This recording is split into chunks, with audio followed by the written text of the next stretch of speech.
Khubor ka Batesi TV. Lawan ra shapi da ka Orange Nissan Loom Sopo near Fire Brigade Shillong.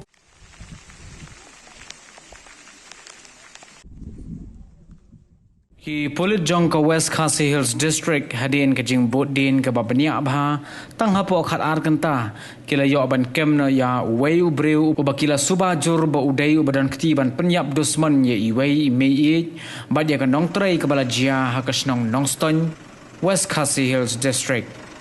Superintendent of Police Jong ka West Khasi Hills District uba habat ji lingdo habaya keren bat kilat pathai khubor haga arpu santarik ubanai nailar arajar arpuwei uliyathu badai lingba ka jingtre shitom Jong ka kinhon pulit kila yo ban kemno ya ubreu uba kila suba ba udai ubadan keti halor kane ka jingjia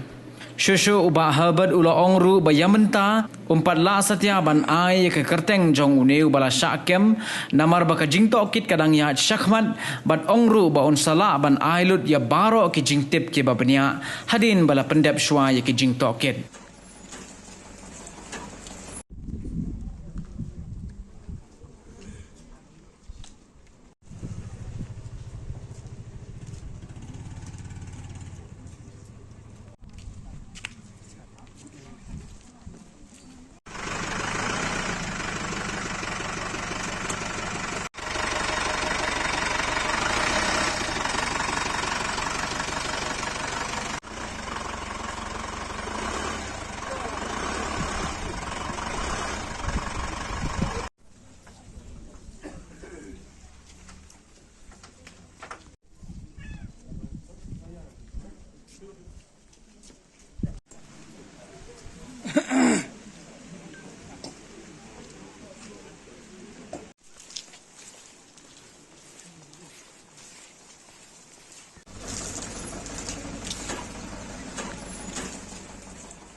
Kat kumga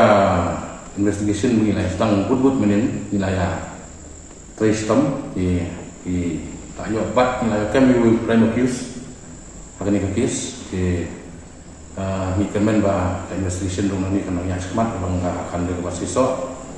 ba yang pementahi lah menong ba wilayah kami beriu bisa subajur beriu ni boleh ni kam nanti dia investigation dong inangnya yang sepenting efisien lah yang lah yo, sure.